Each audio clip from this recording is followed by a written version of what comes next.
Imtihon markazlariga yangi qo'shilgan savollardan biri ushbu vaziyatda haydovchilar birinchi temir yo'l iziga eng kamida necha metr qolganda to'xtashlari kerak.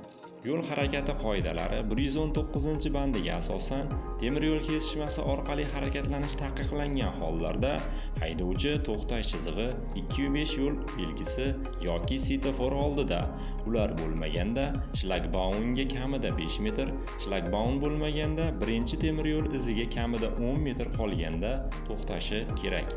Bu holda to'xtash chizig'i 205 yo'l belgisi, svetofor, shlagbaun mavjud emas, demak haydovchilar temir yo'l iziga kamida 10 metr masofa qolganda to'xtashlari kerak.